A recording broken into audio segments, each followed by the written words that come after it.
बच्चों देखिए, निदानात्मक कक्षाओं हेतु मॉड्यूल 23-24 कक्षा 10वीं विषय गणित के लिए जो मॉड्यूल आया है भोपाल से, इसमें देखिए अध्याय 1 वास्तविक संख्या के अंतर्गत 6 अंक के क्वेश्चन पूछे जाएंगे।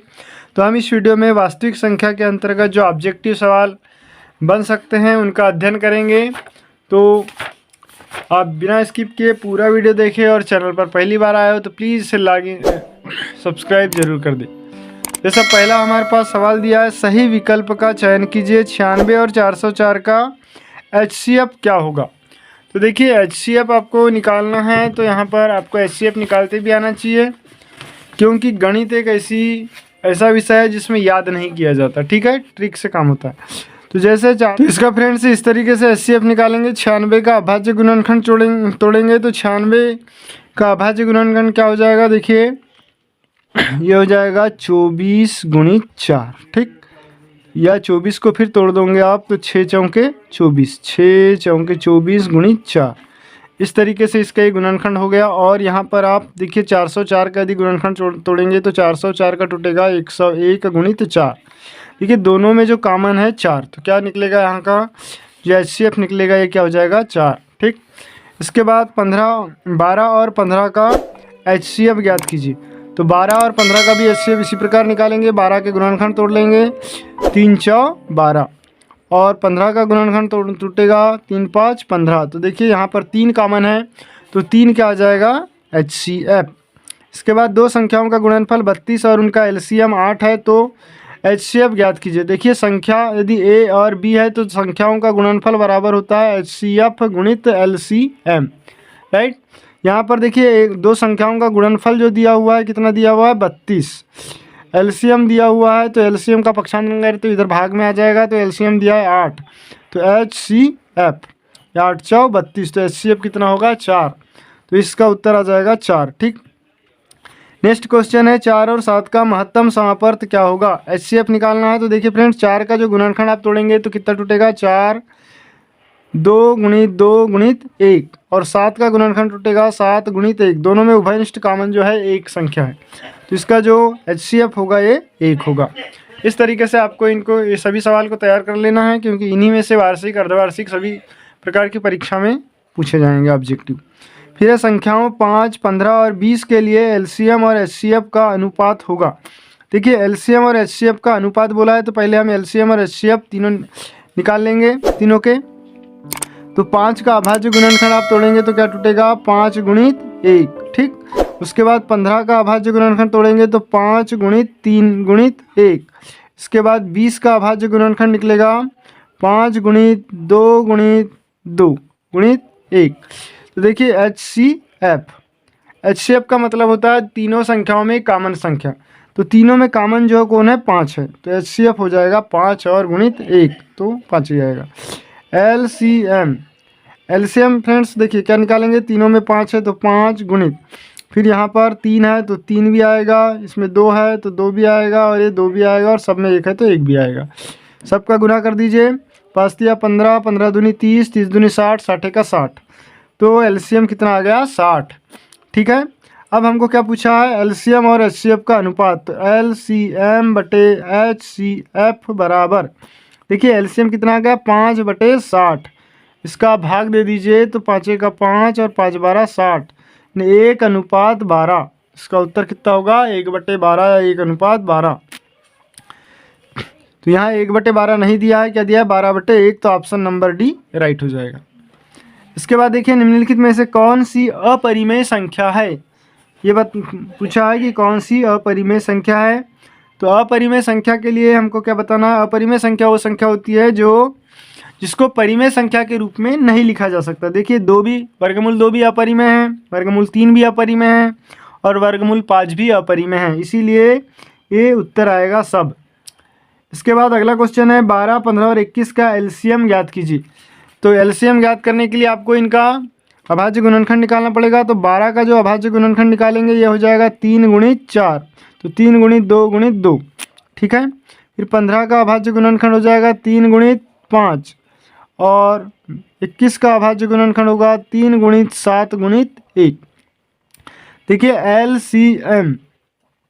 एलसीएम पूछा है तो एलसीएम क्या हो जाएगा, देखिए सब में 3 है तो 3 गुणित फिर ये 2 फिर 5 फिर 7 और ये वाला 2, सबका गुणा कर दीजिए। 3 दूनी 6, 6 पंचे 30, ठीक है। 3 7 21, 210 और 210 गुणित 2 तो हो जाएगा 420।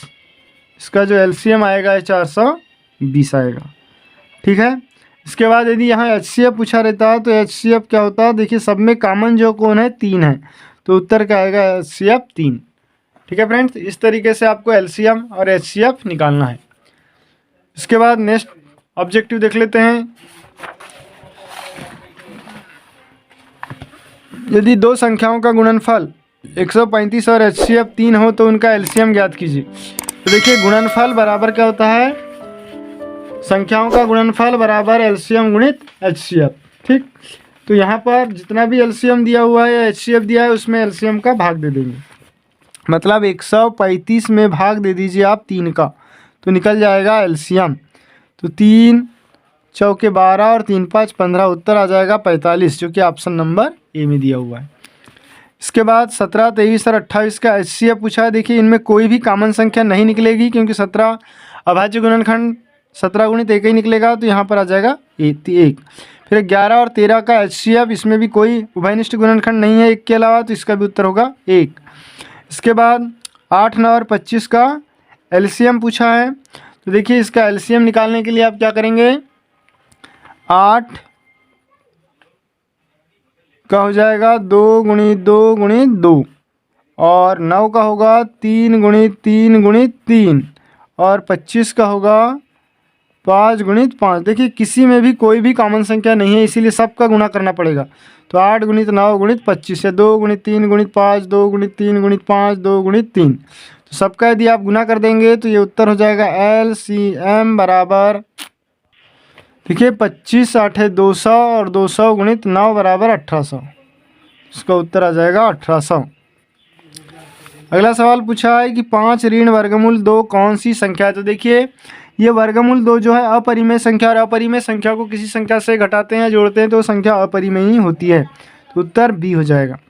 15 और 20 का एलसीएम क्या होगा। तो देखिए 60 होगा एलसीएम क्योंकि 60 में 20 का भी भाग जाता है और 15 का भी भाग जाता है, तो उत्तर आ जाएगा 60। इसके बाद खालिस्तान देख लेते हैं। संख्याओं 8 9 और 25 का एचसीएफ क्या होगा। तो अभी जो हमने देखे इसका कोई भी कॉमन फैक्टर नहीं है, यहाँ पर देखिए किसी कोई भी उभयनिष्ठ फैक्टर नहीं है इसीलिए एचसीएफ क्या होगा 1 होगा, तो एचसीएफ 1 हो जाएगा। फिर वर्गमूल 2 एक खालिस्तान संख्या, एक ऐसी संख्या अपरिमेय संख्या है। फिर 135 और 225 का एचसीएफ खालिस्तान होगा, तो इनका दोनों का एचसीएफ निकालने के लिए इसका क्या करेंगे, गुणनखंड तोड़ देंगे, तो इसका एचसीएफ जो होगा ये 45 आएगा, ठीक है। फिर है 3 वर्गमूल 2 एक खालिस्तान संख्या, ये अपरिमेय संख्या है क्योंकि यहाँ पर वर्गमूल 2 अपरिमेय संख्या है। फिर है सत्य असत्य लिखिए। अब देखिए सत्य असत्य में एक प्राकृत संख्या का अभाज्य गुणनखंड उसके गुणनखंडों के क्रम को छोड़ते हुए अद्वितीय होता है, बिल्कुल सत्य है। प्रत्येक अपरिमेय संख्या एक वास्तविक संख्या होती है, ये भी सत्य है। फिर है प्रत्येक वास्तविक संख्या एक अपरिमेय संख्या होती है, ये असत्य है क्योंकि प्रत्येक सबकी सब वास्तविक संख्या अपरिमेय संख्या नहीं होती। ये 15 और 21 का एलसीएम 105 होता है, तो यहाँ पर फ्रेंड्स निकाल कर देखेंगे 15 और 21 का एलसीएम, इसका गुणनखंड तोड़ेंगे तो 15 का 3 गुणित 5 हो जाएगा, 21 का 7 गुणित 3 होगा, दोनों में 3 है तो 3 फिर 5 गुणित 7, ठीक है। 7 5 35, 35 दिया 105, तो बिल्कुल सही है। फिर 1/2 वर्गमूल 2 एक अपरिमेय संख्या, ये असत्य ये अपरिमेय संख्या है, ठीक। इसके बाद दो संख्याओं का गुणनफल उनके एचसीएफ और एलसीएम के गुणनफल के बराबर होता है, ये भी सत्य है। फिर है 26 और 91 का एचसीएफ 13 होगा, तो देखिए 13 दूनी 26 और 13 7 91, ये बिल्कुल सही है। इसके बाद फ्रेंड्स सही जोड़ी यहाँ पर दिया हुआ है कुछ, तो सही जोड़ी देख लीजिए। क्या लिखा है, 306 और 657 का एचसीएफ कितना होगा। इसके बाद वर्गमूल 2, तो वर्गमूल 2 कैसी संख्या हो जाएगी, अपरिमेय, तो इसका आ जाएगा पहला नंबर, ये अपरिमेय। फिर है 9 और 27 का एलसीएम, तो 9 और 27 का जो एलसीएम होगा ये 27 होगा, ठीक। तो अब बच गया 306 और 657 का एचसीएफ, तो ये 9 आ जाएगा, यह तीसरा। तो इस तरीके से आपको सही जोड़ी हल करना है।